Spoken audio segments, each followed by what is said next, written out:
Good morning student, welcome to our guide channels. इसके previous video में हमने बताया था कि नोमेनक्लेचर ऑफ हैलाइड्स हम लोग हैलोअल्केन्स का नोमेनक्लेचर कर रहे थे। ठीक है, तो उसी को आज हम आगे बढ़ाने वाले हैं, इसलिए कि पूरा नोमेनक्लेचर आपका ख़त्म नहीं हुआ था, इसलिए उसी चीज़ को हम आगे बढ़ाएंगे आज। ठीक है, तो जितना दूर तक हमने नोमेनक्लेचर पिछले वीडियो में आपको बताया था, ठीक है, जितना आपका रूल्स बताया था वो सारे बेसिक रूल थे। ठीक है, और यहाँ भी कुछ आज इम्पॉर्टेंट चीज़ बताने जा रहे हैं जो कि आपको नोमेनक्लेचर ड्यूरिंग नोमेनक्लेचर्स में आपको बहुत मदद करने वाला है। ठीक है, और ये सब टूल्स तो स्टूडेंट के पास होना ही चाहिए। अगर ये सब टूल्स नहीं है तो आप अच्छे नोमेनक्लेचर नहीं कर पाते हो। ठीक है, तो सबसे पहले आज हम डिस्कस करेंगे कि आज आपको मैं कुछ ग्रुप बताने जा रहा हूँ। ठीक है, जब अल्काइल ग्रुप फर्दर ब्रांचिंग में रहे, ठीक है, अल्काइल ग्रुप अगर ब्रांचिंग में रहेगा तो हम लोग उसको क्या करते हैं, एज ए प्रीफिक्स यूज करते हैं। ठीक है, अल्काइल ग्रुप अगर ब्रांचिंग में हो तो हम उसको एज ए प्रीफिक्स यूज करते हैं। वो क्या क्या प्रीफिक्स है वो बताएंगे कि काफ़ी चीज़ से, मतलब कि इससे रिलेटेड क्वेश्चंस भी आया करता है और बार बार क्या होता है स्टूडेंट के दिमाग से ये ग्रुप्स थोड़ा मिस कर जाता है। ठीक है, और लिखाने पर फिर आपको याद आ जाएगा, ऐसा नहीं है कि कोई नई बात हम जानने जा रहे हैं, आपने इस बात का नाम भी सुना होगा। ठीक है, लेकिन बार बार ये आपके दिमाग से स्लिप करता है, तो उसी को हम लोग क्या करते हैं, रिकॉल कर लेते हैं, और ताकि आपका ये अल्काइल हैलाइड्स में या फिर कहीं भी ये आपका काम आने वाला है, बिल्कुल काम आएगा। ठीक है, पढ़ा हुआ चीज़ तो हमेशा ही काम आता है, कहीं ना कहीं काम आएगा, पूरे ऑर्गेनिक में काम आएगा, ये जान लीजिए आप। तो चलिए कुछ ग्रुप की बात करते हैं। अगर अल्काइल ग्रुप हमारा ब्रांच में हो तब हम उसका नाम, उस ग्रुप को कैसे हम याद रखेंगे, क्या हमारे पास टेक्निक होगा याद रखने का, ये बात मैं आपको बताने जा रहा हूँ। आप हमारे साथ हमारे चैनल पे बने रहिए। तो देखिए, सबसे पहले हम अगर कह रहा है कि अल्काइल ग्रुप, आप तो जान रहे हैं कि अल्काइल ग्रुप का फॉर्मेशन कैसे होता है। अल्काइल ग्रुप का फॉर्मेशन कैसे होता है, सबसे पहली बात है हम अल्काइल ग्रुप की बात कर रहे हैं।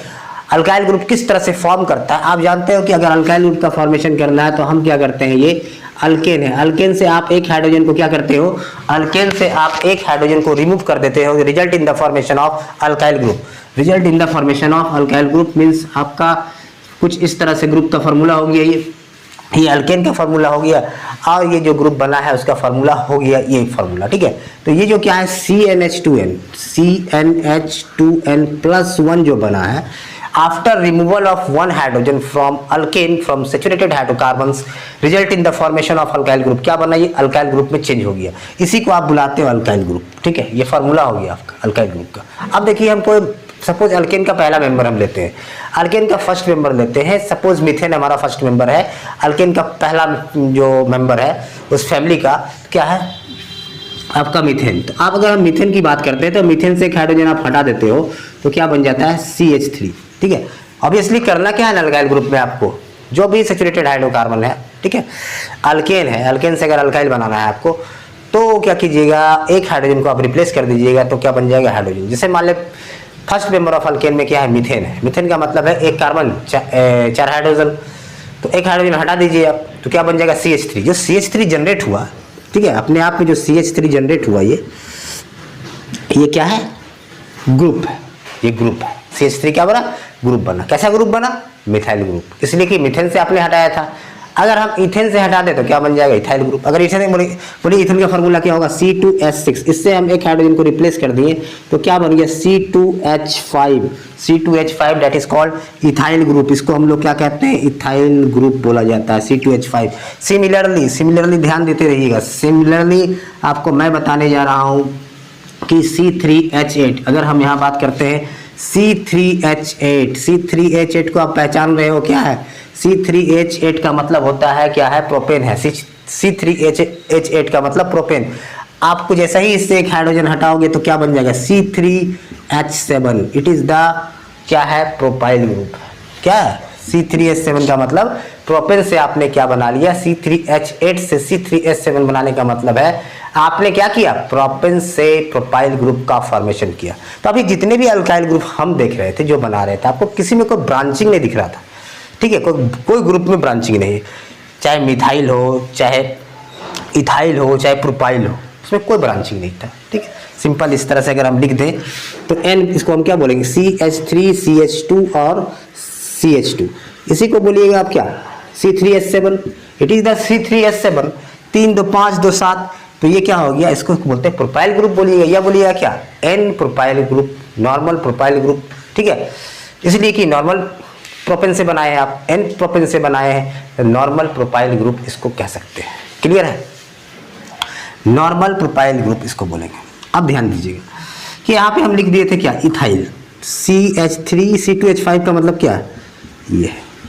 तो ये क्या हो गया आपका, इथाइल ग्रुप हो गया। इसको क्या बोलेंगे हम लोग, इथाइल ग्रुप कहेंगे। क्या बोलेंगे, इथाइल ग्रुप करें। CH3 और CH2 इथाइल ग्रुप। यहाँ पे भी कोई ब्रांचिंग आपको नहीं दिख रहा, यहाँ भी कोई ब्रांचिंग नहीं है, अल्काइल ग्रुप के साथ कोई ब्रांच नहीं। ब्रांच का मतलब क्या है, फर्दर यहाँ पे कोई इस तरह से आ जाए ब्रांचिंग हो जाएगा, ठीक है। इस तरह से अगर कोई अल्काइल ग्रुप है, यहाँ पे कुछ आ गया ब्रांचिंग हो जाएगा। इसके बारे में आपको बताने वाला हूँ, इसी के बारे में बताने वाला हूँ कि अगर अल्काइल ग्रुप ब्रांच को अटेंड करता है तब हम कैसे उसका नाम को याद रखें और उसको क्या बुलाएंगे। अगर फिर से सुनिए, अगर कोई अल्काइल ग्रुप ब्रांच को अटेंड करता है तब हम किस तरह से उस अल्काइल ग्रुप का नाम याद रखेंगे, ठीक है। तरीका देखिए, तो ये तो हो गया हम लोग किस तरह, how will form the alkyl group, किस तरह से हम लोग अल्काइल ग्रुप का फॉर्मेशन करेंगे, ये आपको मैंने अभी बताया, ठीक है। आप मेरे साथ बने रहिए, अभी बहुत ही इंपॉर्टेंट चीज़ बताने जा रहे हैं जो कि काफ़ी काम आने वाला है आपके ऑर्गेनिक केमिस्ट्री में। चलिए,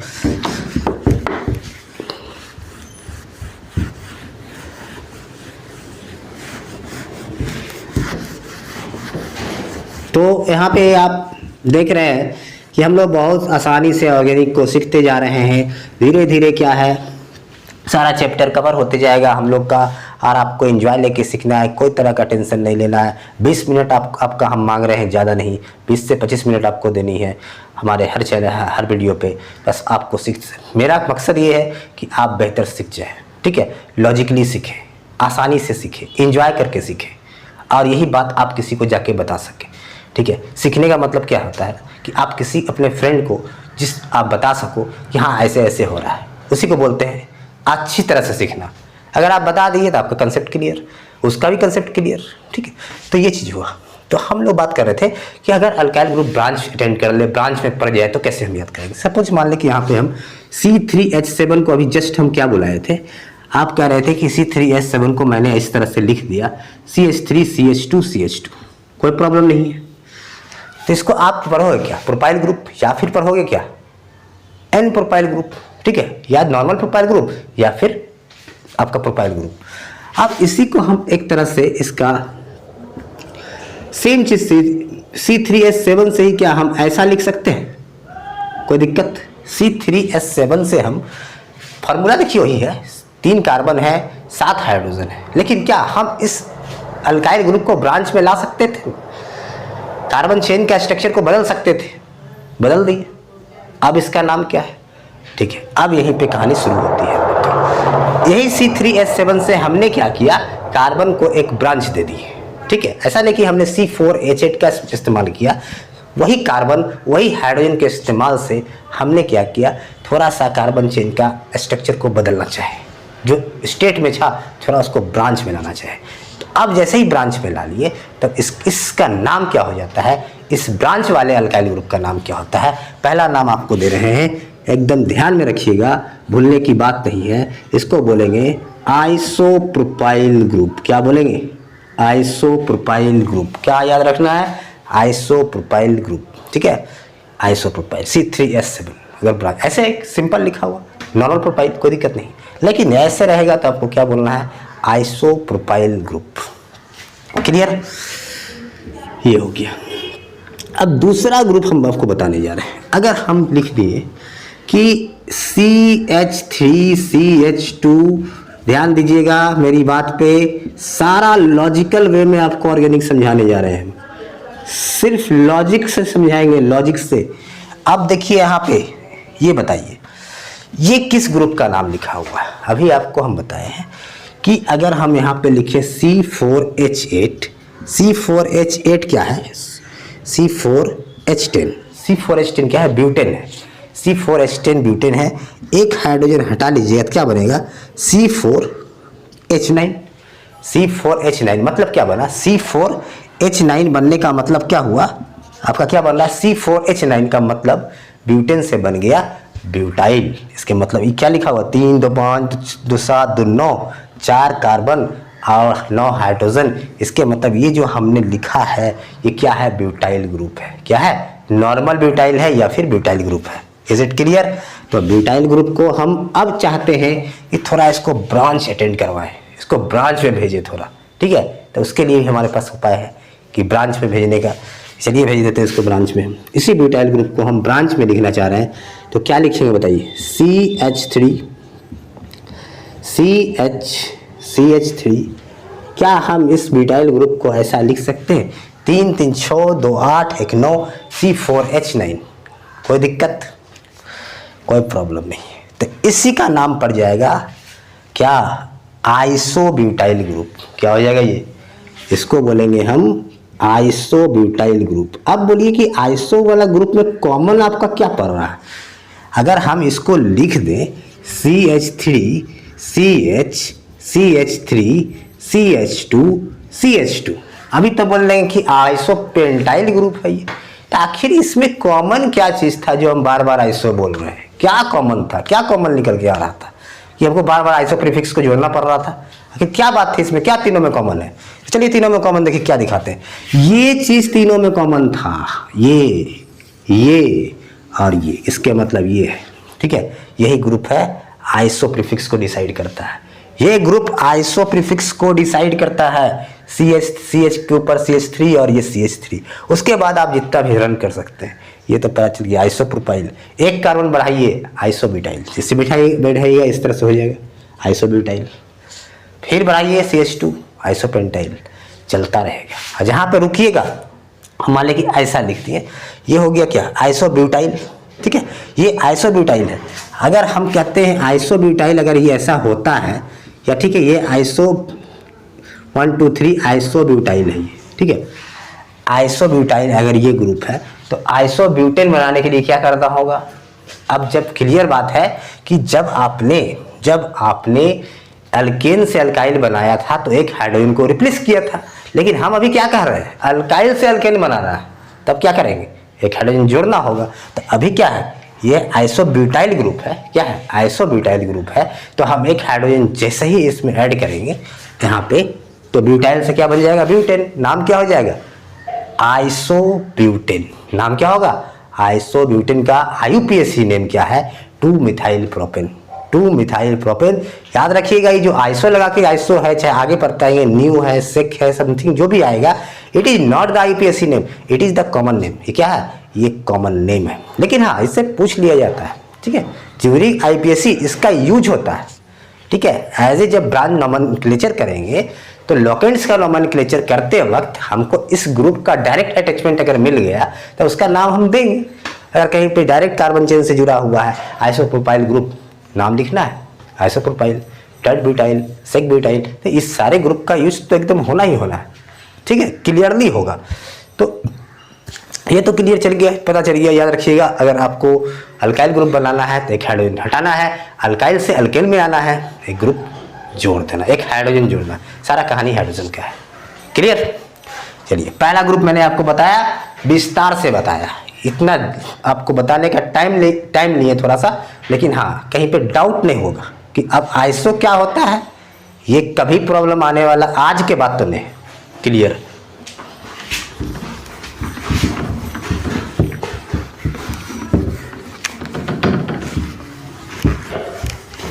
अब मैं बताने जा रहा हूं, आइसोप्रोपाइल से आपको मिला दिए, आइसोब्यूटाइल से मिला दिए।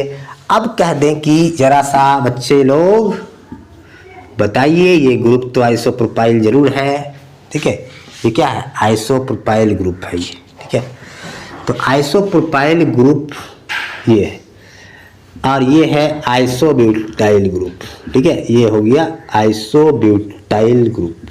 जैसे ही बोलेंगे आइसोब्यूटाइल ग्रुप लिख दिए, बोलेंगे जल्दी से इसको बोलिए आइसोब्यूटेन बनाने के लिए, तुरंत आप कीजिएगा क्या, एक हाइड्रोजन को जोड़ दीजिएगा, बन गया आइसोब्यूटेन, ठीक है, नो प्रॉब्लम।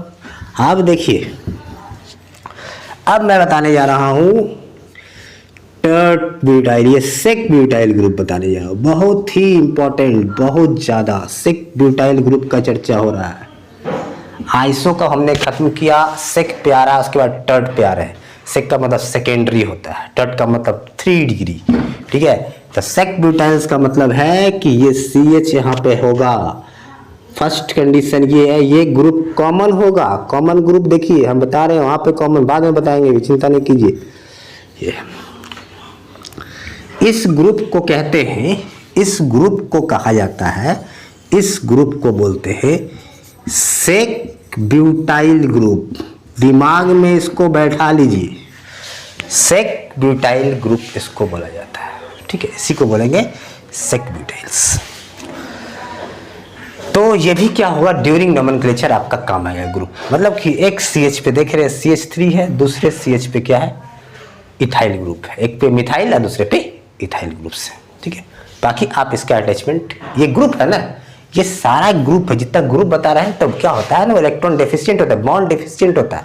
ये कहीं पे ना जाके कहीं अटैच होगा, कहीं ना कहीं जाके ये अटैच होगा, तभी जाके देखिए लास्ट वाला का किसी के साथ क्या, हमारा लास्ट वाला कार्बन है क्या, इसका लास्ट वाला कार्बन ये ग्रुप है क्या, इसका ऑक्टेट पूरा हुआ है, नहीं पूरा हुआ है। इसके मतलब है ये बॉन्ड तो जरूर किसी न किसी के साथ बना है। ग्रुप का काम ही होता है, एटम और ग्रुप का काम ही होता है कि वो जाके किसी के साथ, या एटम हो या ग्रुप ऑफ एटम, उसी को आगे बताएंगे फंक्शनल ग्रुप बोलते हैं। तो एटम या ग्रुप ऑफ एटम का काम क्या होता है कि जाके अपना किसी के साथ बॉन्ड बनाना और अस्थायी होना, ठीक है। अभी क्या है, ये कहीं जाके अटैच हो सकता है, इसलिए अभी इसके पास बॉन्ड डिफिशियंट है, एक बॉन्ड की कमी है। कार्बन का 4 होना चाहिए, है क्या, 3 है। Is it clear? ये सेक ब्यूटाइल। दूसरी बात अब बात कर रहे हैं, सेक ब्यूटाइल क्या हो गया। अब देखिए टर्ड ब्यूटाइल ग्रुप क्या है, ये सेक ब्यूटाइल। सारे चीज को उतारिएगा, सेक ब्यूटाइल ग्रुप है। और सभी का भी नोमेनक्लेचर में हम यूज करके आपको दिखाएंगे, चिंता नहीं कीजिए। इसके बाद है टर्ड ब्यूटाइल, टर्ड ब्यूटाइल ग्रुप। तो टर्ड ब्यूटाइल का मतलब है कि ये देखिए, एक कार्बन पे तीनों साइड से अल्काइल ग्रुप है, एक कार्बन पे तीनों साइड से अल्काइल ग्रुप बैठा हुआ है, ठीक है। अब इस ग्रुप का नाम होगा, इसी को बोलते हैं टर्ड ब्यूटाइल ग्रुप, ठीक है। या फिर कभी कभी ऐसा भी लिखा रहेगा CH3 होल थ्राइस और ये C, इसको भी बोलेंगे टर्ड ब्यूटाइल ग्रुप। ये भी कहीं जाके अटैच होगा, जितना ग्रुप पढ़ा रहा है ना, ये कहीं ना कहीं ये जाके जुड़ने वाला है ड्यूरिंग नोमेनक्लेचर्स, या जब भी आपको कोई कंपाउंड में देंगे तो ये जरूर ग्रुप कहीं कहीं पे मिलेगा। आपको देख के समझ लेना है कि किस ग्रुप, कौन सा ग्रुप है, सेक ब्यूटाइल है, टर्ड ब्यूटाइल है, आइसोप्रोपाइल है, आइसोब्यूटाइल है, ये तो आप वहाँ पे डिसाइड कर लोगे कौन सा ग्रुप है। तो ये हो गया टर्ड ब्यूटाइल। जैसे मान लें कि हम यहाँ पे लिख दिए कि CH3 CH3 CH3 और यहाँ पे लिख दिए Br। अभी हम लोग तो Br ही लगाएंगे, अल्काइल हैलाइड पढ़ रहे हैं, इसीलिए हैलोजन का यूज कर रहे हैं। सिंपल सा बात हो गया। इसका नाम बोलेगा, अगर इस फॉर्मेट में लिखना होगा, टर्ड ब्यूटाइल ब्रोमाइड। क्या हो जाएगा, टर्ड ब्यूटाइल ब्रोमाइड। Br के जगह पे OH लगा दो, टर्ड ब्यूटाइल अल्कोहल, कोई दिक्कत नहीं। तो इस तरह से ये टर्ड ब्यूटाइल ग्रुप है, it is the टर्ड butyl group. और ये ब्रोमाइड तो क्या हो जाएगा, टर्ड ब्यूटाइल ब्रोमाइड। ये आपको मैंने ये बताया, इज इट क्लियर?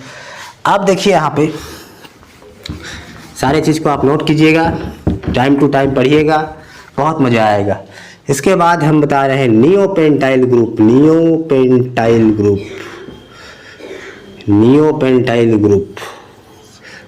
तो नियोपेंटाइल ग्रुप का मतलब ये होता है CH3 CH3 और ये CH2।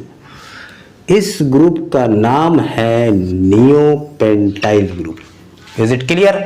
1 2 3 4 5 जब आप प्रीफिक्स जोड़ते हो ना, जब आप प्रीफिक्स जोड़ते हो तो सारे का नाम 1 2 3 4 सारे का साथ में हम लिखते हैं वर्ड रूट को, सबको जोड़ के। इन्हें देखते हैं कि ब्रांच ब्रांच का कब यूज करते हैं हम लोग, जब IUPAC लिखते हैं अलग करके, ब्रांच वाला को अलग, मेन चेन वाला को अलग, तभी तो बोलते हैं IPSC नेम है, ठीक है। लेकिन एक साथ लिख देने का मतलब IPSC 3 नहीं होता। ये हो गया आपका, कह सकते हैं इसका नाम जो होगा नियोपेंटाइल ग्रुप। अगर आपको जैसे नियोपेंटाइल ग्रुप है, पेंटाइल मतलब मतलब कि सुनने से लग रहा है कि पेंटाइल का मतलब एक हाइड्रोजन जरूर आइल लगा हुआ है, एक हाइड्रोजन कम है। अब कह देते हैं नियोपेंटाइल से नियोपेंटेन बनाइए आप, ठीक है। नियोपेंटाइल से नियोपेंटेन, तब क्या उपाय है? आप तो अल्काइल ग्रुप मतलब कि अल्केन से बना रहे थे अल्काइल, एक हाइड्रोजन कम कर रहे थे। अभी आपको हम क्या बोल रहे हैं, पेंटाइल से अल्केन मतलब पेंटेन, मतलब अल्काइल से अल्केन, तो क्या होगा, एक हाइड्रोजन जोड़ दीजिए। अगर ये नियोपेंटाइल है तो नियोपेंटेन के लिए क्या होगा, क्या ये नियोपेंटेन का फार्मूला हो गया, या इसका तो कॉमन नेम क्या हो गया, न्यूपेंटेन। न्यूपेंटेन 2,2 डाइमिथाइल प्रोपेन हो गया ऐसे, अगर ऐसे देखिएगा तो 2,2 dimethyl propane according to IUPAC। ठीक है, ये हो गया आपका। तो ये मैंने आपको क्या आज बताया, सारी बहुत ही अच्छी, मतलब कि जो भी बात मैंने आज बताया, जो ग्रुप्स बताया, जो एज ए प्रीफिक्स इसको हम यूज करते हैं, एज अ प्रीफिक्सेस यूज करेंगे। हाँ, एक चीज़ और कन्फ्यूजन होता है, जब आप नोमेनक्लेचर कीजिएगा, एक नोमेनक्लेचर अभी हम दे रहे हैं आपको, जैसे कि हम यहाँ पे हटाते हैं इसको, आप थोड़ा सा यहाँ पे जब प्रीफिक्स आ जाए ना, बहुत सारा को प्रॉब्लम क्या होता है बच्चा लोग को, कि वहाँ पे जैसे 2, 2, 4, 2, 6 एक साथ, 2 to 4 to 6 1 7, 3 पे हम लगा दिए आयोडो, और 4 पे यहाँ पे लगा दिए CH3। अब कह रहे हैं कि इसका नाम को लिखा जाए। ये NCERT का क्वेश्चन है, ठीक है, NCERT में दिया हुआ है, इन टेक्स्ट में होगा, अनसॉल्व होगा, दिया है इसमें। तो ये ग्रुप देखिए, आप देखिए यहाँ पे देखिए, काउंटिंग किधर से करेंगे, सबसे पहले लंबा चेन, तो 1 2 3 4 5 6 7 लंबा चेन हमको यहाँ से मिल गया। ठीक है, तो आप देखिए हम लोग काउंट किधर से करेंगे, 1 हो गया, 2 हो गया, 3 हो गया, 4 हो गया, 5 हो गया, 6 हो गया, और ये 7 हो गया। समझ गए। अब ध्यान दीजिएगा कि 3 पे क्या है, आयोडो है, यहाँ पे लिख रहे हैं 3 पे आयोडो, 3 पे क्या है, आयोडीन है, तो आयोडो है। Is it clear. अब 4 पे देखिए, ये ग्रुप अभी पढ़ा के आपको रखे, ये ग्रुप क्या है, CH3 और ये CH3, क्या ये ग्रुप क्या हो गया, ये ग्रुप आपका कौन सा ग्रुप लगा हुआ है, टर्ट ब्यूटाइल ग्रुप। कौन सा ग्रुप है, tert butyl group, tert butyl group है। ठीक है, टर्ट ब्यूटाइल ग्रुप ये है, मतलब कि यही ग्रुप है CH3 होल थ्राइस, और ये C कहाँ पे अटैच किया हुआ है, ये 4th नंबर कार्बन पे कौन सा ग्रुप है, टर्ट ब्यूटाइल ग्रुप है, नंबर 4th कार्बन पे। आप इस बात को ध्यान रखें। अब देखिए 3 पे आयोडो है, यहाँ पे लिखिए 4 टर्ट ब्यूटाइल, 4 टर्ट ब्यूटाइल। अब ध्यान दीजिएगा कि अब तो यहाँ पे जो नेमिंग हम लिखेंगे अकॉर्डिंग टू अल्फाबेटिकल अरेंजमेंट्स, तो ध्यान दीजिएगा कि ये I है और ये T है, लेकिन हाँ ध्यान ये देना है, ये टर्ट वाला आइसो वाला ये जो देख रहे हैं, टर्ट ब्यूटाइल, सेक ब्यूटाइल, उसको देख के हम लोग को अल्फाबेटिकल अरेंजमेंट नहीं करना है। ठीक है, हो सकता है कोई बोले कि I है, T है। ठीक है, तो यहाँ पे देखिए तो क्या लिख देगा आदमी, सबसे पहले I लिखेगा।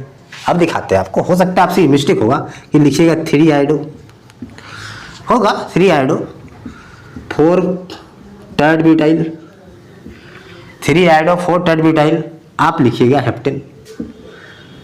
ठीक है, लिखिए I पहले आया, उसके बाद T आएगा, नहीं, यहाँ से डिसाइड नहीं होता है, इससे डिसाइड होता है अल्काइल ग्रुप किससे शुरू हो रहा है। ठीक है, अल्काइल ग्रुप किससे शुरू है, B से शुरू हो रहा है, तो बोलिए B और I में कंपेयर करिएगा, इसके मतलब पहले कौन आएगा, ये तो हो गया गलत। अब सही क्या है, 4 पे टर्ट ब्यूटाइल होगा, ऐसा कंफ्यूजन होता है, हम जान रहे हैं। 3 आयोडो एकदम श्योर होगा, 3 आयोडो। अब लिखिएगा ये हेप्टेन, 4 पे टर्ट ब्यूटाइल।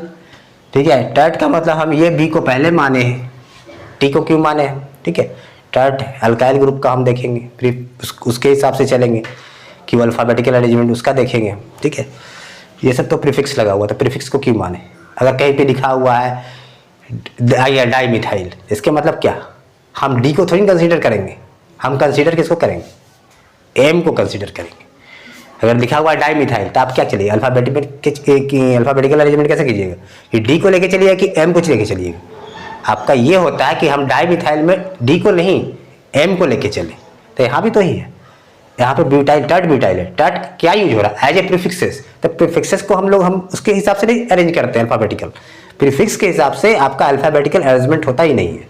ठीक है, किसके हिसाब से होता है, आपका जो ये क्या बोलते हैं अल्काइल ग्रुप हुआ, लॉकेंट्स हुआ, सब्स्टिट्यूएंट, उसके हिसाब से हम लोग क्या करते हैं, अरेंजमेंट करना शुरू करते हैं, अल्फाबेटिकल अरेंजमेंट।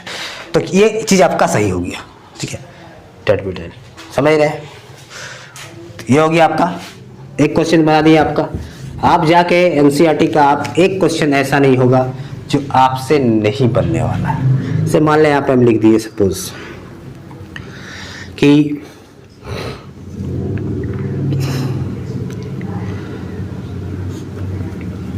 1 2 3 4 5 6 7 सपोज जो भी है। अब यहाँ पे लिख दिए CH3, ठीक है, और यहाँ पे लिख दिए CH3। देखिए 1 2 3 4 5 6 7 1 2 3 4 5 6। अच्छा चलो इधर कर देते हैं। तो 1 2 3 4 5 6 7, ठीक है। तो ध्यान दीजिएगा यहाँ पे क्या आपको दिख रहा है। लंबा चेन आपने ले लिया 1 का 2 का 3 का 4 का 5 का 6 का 7 का। Is it clear? अब 3 पे क्या है, ये कौन सा ग्रुप अभी जस्ट पढ़ाए हैं, CH के ऊपर में ऐसा पढ़ाए हैं CH CH3 CH3, या ऐसा लिखे थे बोर्ड पे, यही तो चीज है। तो ये कौन सा ग्रुप था, आइसोप्रोपाइल ग्रुप था। क्या था, आइसोप्रोपाइल। तो 3 पे क्या हो जाएगा, 3 पे आइसोप्रोपाइल लिख दीजिए। उसके बाद heptane, 3 isopropyl heptanes. Is it clear? तो आज मैंने आपको क्या बताया, सारे प्रीफिक्सेस हमने बता दिया है कि आप किस तरह से इसका यूज करोगे। अगर आ गया आपके सामने कोई प्रीफिक्स इस प्रकार का, तो आई थिंक आज के बाद आप फंसने वाले नहीं हो। आज के बाद आप जो भी न्यूमेरिकल, जो भी आपका आईपीएससी नेम इस पैटर्न्स पे होगा, आपके लिए अब आसान हो गया है, ठीक है। अगर इसको आप चाहते हैं कि और भी रिफ्रेश कर ले, तो हम जो बताएं तो बात सही है, सिखाएं मैंने आपको, ठीक। आप जाके क्या कीजिए, एनसीईआरटी का निकालिए और बनाना शुरू कीजिए, ठीक है। एनसीईआरटी, हालांकि ये सब बात 11th में ही सिखाया हुआ है, आइसो वगैरह ग्रुप वगैरह है, फर्स्ट चैप्टर्स में ही सिखाया है, some basic concept of organic chemistry में, हाँ ये सब चीज़ का जिक्र था। सारे चीज़ का मतलब कि अगर आप 12th में अच्छा करना चाहें, एक्चुअली 12th में जो भी ऑर्गेनिक है वो सारा सपोर्ट किसका है, 11th का ही। जिसका 11th आपका क्लियर है तो 12th का ऑर्गेनिक समझने में बहुत ही आसान होगा। एक्चुअली क्या है कि इसमें सारी चीज़ का यूज होगा, मैकेनिज्म पढ़ना है, हर कंपाउंड में अलग अलग इफेक्ट लगता है, कभी लग गया इंडक्टिव, रेजोनेंस, मेसोमेरिक्स, ठीक है। तो उसके ही प्रकार है, रेजोनेंस का ही प्रकार है, ठीक है, +R -R। तो ये सब चीज़ के लिए हम अलग अलग वीडियो बना देंगे आपके लिए। जैसे इलेक्ट्रोमेरिक इफेक्ट है, उसके लिए अलग बना देंगे। इंडक्टिव इफेक्ट काफ़ी यूज होता है, सबसे ज़्यादा सीबीएसई के अगर एग्जाम में देखा जाए ना, तो ये सारे इफेक्ट में सबसे ज़्यादा इफेक्ट इंडक्टिव का यूज होता है, ठीक है। हाँ, बड़े बड़े कंपटीशन एग्जाम में 3-4 इफेक्ट को मिला के क्वेश्चन बनाया जाता है, लेकिन सीबीएसई में सिर्फ और सिर्फ पकड़ता है किसको, इंडक्टिव को पकड़ता है। तो हम पहले आपका एक वीडियो इंडक्टिव का बनाएंगे, ठीक है, इंडक्टिव का बनाएंगे, और देखिएगा कि वो वहाँ से स्टार्ट होगा। इफेक्ट कंपाउंड में क्या क्या इफेक्ट हो सकता है, उससे हम लोग को बहुत चीज़ पता चलता है कि कंपाउंड की स्टेबिलिटी क्या है, रिएक्टिविटी क्या है, एसिडिक है ज़्यादा कि कम एसिडिक है, ज़्यादा बेसिक है, कम बेसिक है, ये सब सारा चीज़ पता करता है हमारा जो इफेक्ट पढ़ेंगे। बहुत सारे इफेक्ट, कंपाउंड मॉलिक्यूल हमारा पोलर है या नॉन पोलर है, ये सब इफेक्ट पता करने के लिए हम लोग ये सब चीज़ को पता करने के लिए हमको ये इफेक्ट को पढ़ना पड़ता है ऑर्गेनिक केमिस्ट्री में। और हम इसका वीडियो अलग अलग सभी का बना देंगे, आप इसको एंजॉय करके पढ़ना और बहुत मज़ा आएगा, ठीक है। तो जाइए, आप ज़्यादा आपका टाइम हम लेने वाले नहीं है, आप जाके इसको प्रैक्टिस कीजिए, पढ़िए, ठीक है। अब हम लोग नेक्स्ट वीडियो में मिलेंगे, ठीक है, वही एनर्जी के साथ, आप भी वही एनर्जी में रहिएगा। तो चलिए, आज अपना लेक्चर हम यहीं पे ख़त्म करते हैं। Thank you.